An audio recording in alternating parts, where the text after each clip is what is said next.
What's going on, Jerome's? So Week 16 was wild and wacky, as has been all friggin' season long. We got 14 things we learned about the NFL Week 16, starting back on Thursday Night Football. And again, on Monday after these Thursday night games, it feels like it happens like 9 months ago. But the Jacksonville Jaguars are legit. Their win paired with the Titans losing to the Texans propelled the Jaguars into first place, numero uno in the AFC South. They're going to win the division. They're going to be hosting a playoff game. I love it. I love Jacksonville, Duval getting after, man.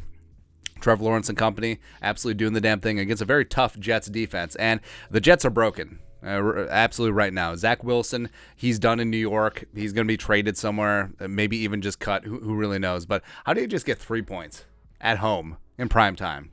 It's pathetic. It's like when Zach Wilson started against the Patriots and they averaged like 2 inches per play in the second half. That's what she said.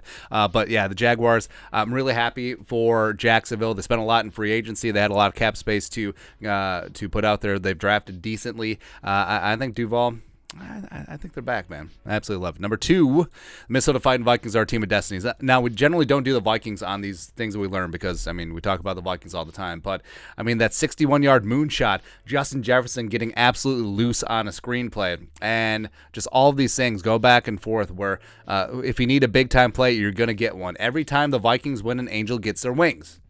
It's one of those spots, man. We're 11-0 in single-score games. This is absolutely bat-bleep insane. So, the Vikings, enjoy the ride, man. Enjoy the ride. Screw point differential. All that matters is that game, the Vikings have a better point differential. That's it. Number 3.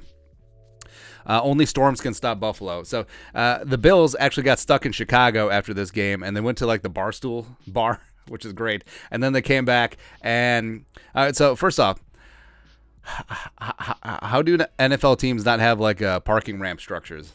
But it's whatever. Anyways, Bills players came back. It's like, this is probably unsafe. Although you see this all the time in Minnesota. It's like, it'll just blow off in traffic. Wait till I get on the highway. I don't need to scrape my windows. Come on, man. Come on. But that's actually really freaking hilarious, man. But Bills, it was just methodical. The way that they just took apart the Bears, they relatively shut down Justin Fields, Leslie Frazier, by the way, who was on the 85 Bears team. You got after it. And the Bills still got the 1 seed in the AFC. They already beat Kansas City at KC. So, they're looking tough. They're absolutely looking really tough right now. Next up, number 4, Saints somehow getting it done. Where I don't know how the hell this happened, but this is an ugly-ass game. It was freezing weather. Cleveland was leading most of the game, and then a turnover late, and then Kamara just got in there. And the Saints, the Saints aren't going anywhere. They're still fighting. They're still clawing. I'm just trying to build them up so that they beat the Eagles next week so that the Vikings stay alive for the 1 seed. It's probably not going to happen, but it sort of is what it is, and I just don't know, man. I really just do not know what the hell to make of the Saints team. I think Dennis Allen is going to be a one and done. I think they need to swab the decks. They need a new quarterback. They need something, right? So I don't know what's going on with the Saints. For the Browns, I feel bad for Stefanski. Just absolutely handed just a turd sandwich, and they went all in on Deshaun Watson. Who knows if that's going to work out in the future, but nah. 5. The Seahawks are pretenders, and it really sucks because I love the Geno Smith story.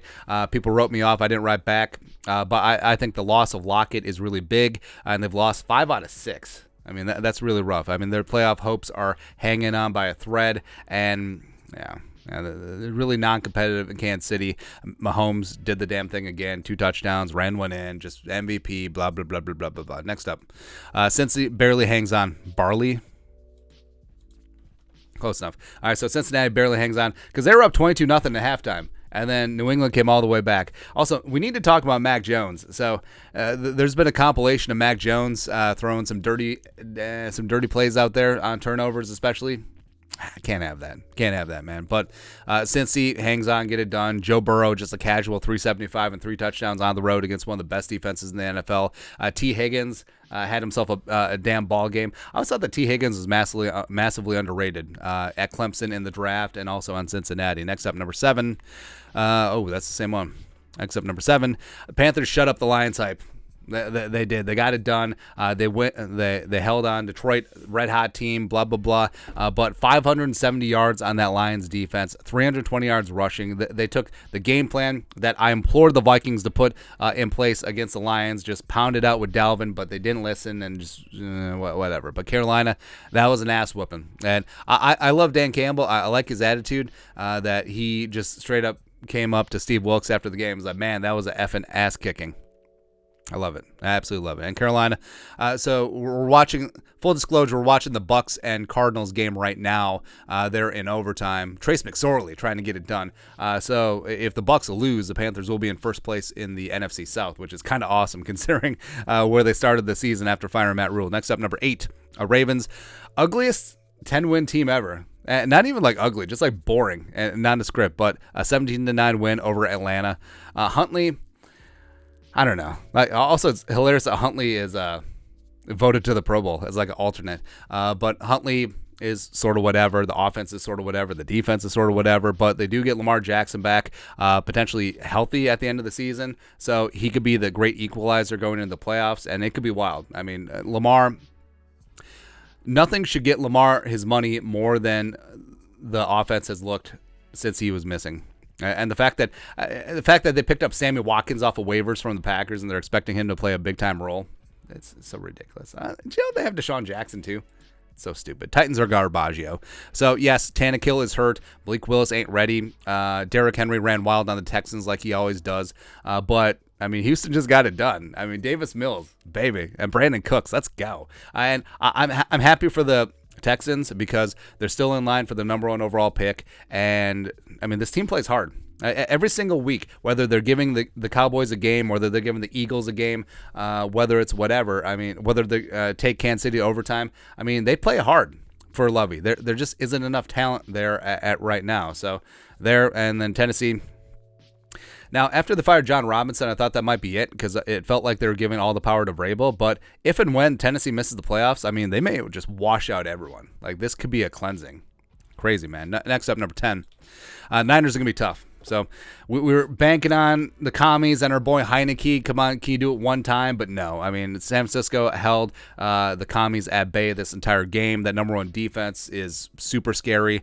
Brock Purdy, super efficient again, 2 touchdowns, and they just put the bang thing on the commies. And the Niners are going to be tough. That's why the Vikings need to go hard as hell to maintain the 2 seed because the Niners at San Francisco versus the Niners here in Minnesota, 2 completely different things. Next up, number 11. Philly can get got. Yeah, if it bleeds, we can kill it. That's right, man. Where Minshew Mania went for 355 and 2 touchdowns. Devontae Smith had himself a ball game, but they just blew it at the end. And Dak Prescott and company, they got it done at the end. Big time comeback, and it was a good win for them. Because I mean, the Cowboys can still win the division. Yeah, they can still come back and win the division, which would be crazy. But at this stage, just want to see Philly keep losing. Because if they lose against the Saints, lose against the Giants, and the Vikings win out, the Vikings, guess what, are the 1 seed. Beep, bop, bop, bop, boop. Now, it does seem like they're going to rush Jalen Hurts back onto the field. I don't know if that's wise, but we'll see. Even though I don't think Minshew wasn't the problem, man. It wasn't. Just a complete and utter implosion by Philly in that final stanza. Number 12 for Franco. That's right. And then also Derek Carr's ass. So the Pittsburgh Steelers won a very ugly 13-10 game on Christmas Eve night. And, oh, by the way, this is hilarious. So, someone's got a sense of humor. So when Franco Harris was with the Steelers, he had Franco's Italian army, right? And someone put out the Mexican flag, which looks like the Italian flag, but with the Mexican logo in the middle of it. So someone decided to put that out. Now, I don't know if it was intentionally a joke or if someone just like, this looks like an Italian flag. But, the NFL tweeted it out, got deleted. It's all this stuff, but I don't know. But Franco, glad the Steelers won. Franco is a good dude. 50-year anniversary of the Immaculate Reception. And, it seems almost hyperbolic. Like, whenever someone notable passes, everyone says, like, oh, the kindest person ever. It does seem like Franco was that guy, though. Just a good dude, a great player. One of those things, right? So I'm glad that Steelers got the win. And by the way, this is a phenomenal job by by Mike Tomlin, and we said it over and over. I mean, this Steelers team is ass. Like, this Steelers team is bereft of talent. They got a rookie quarterback. They've had injuries. They just don't have enough talent on this team. But I mean, Tomlin just keeps dragging this team along, and no, they're probably not going to make the playoffs. But it doesn't matter. This was a hell of a coaching job by Mike Tomlin. 13. Maybe the Dolphins just suck. It's possible, man. Where the Dolphins, I mean, for a long time, they were the cat's ass, but the Packers go down. They beat the Dolphins 26-20. 4 straight losses by the Dolphins, by the way. Tua threw 3 fourth-quarter interceptions, just were killers, backbreakers, and maybe I was just mad because I bet Miami plus minus 3.5. Who knew? Who knew? And then lastly, 14, the Broncos are a rolling ecological disaster. I mean, it's just a mess. They went into L.A., they got their asses kicked, and it's just a debacle. And frankly, if the new ownership, Walmart, the Waltons, wanted to fire everyone for these last 2 games, I mean, that's fine. I mean, I don't think that George Payton deserves to be back. I think the Russell Wilson trade and contract is probably one of the worst transactions in NFL history, and I'm talking from a team that did the Herschel Walker deal. And Nathaniel Hackett was a horrible choice for head coach. There's infighting. You saw Dalton Reisner and Brett Rippon getting into it on the sideline. You saw a fight at the end of the game between a Broncos player and a Rams player, and it's just rough. Also, hey, I mean, Baker's building himself a free agent market for the end of the season. So that's kind of hilarious too. Or, I mean, what the Rams do here? Like, does Sean McVay come back? Where if he ever wanted to get out, now would be the time to do it because they're in cap hell. They have no draft picks. Aaron Donald flirted with retirement, and he's getting older. Matthew Stafford is washed, and they may cut him to just so they don't have to pay him his contract. Would now be the time to get out? Or if you're Sean McVay, do you try and build this team around Baker Mayfield? Which I guess it wouldn't be the craziest thing in the world. Also, I feel like it would be an ego stroke for Sean McVay. It's like, hey, I could win with Baker Mayfield. Hey, I won a Super Bowl with Matthew Stafford. Hey, I went to the Super Bowl with Jared Goff. I'm Sean McVay. That's right, man. That's right. And so the stupid Bucks and Cardinals game is still in overtime. I really don't care enough to talk about it, but either way, Brady's thrown 2 picks. He's been garbaggio tonight. Arizona literally has nothing to play for, but they're giving the Bucks a game. So they don't deserve to win the NFC South, but they probably still will. I would love to see Carolina win the NFC South, but we shall see. Anyways, that's it. That's what we learned week 16. Skol production value.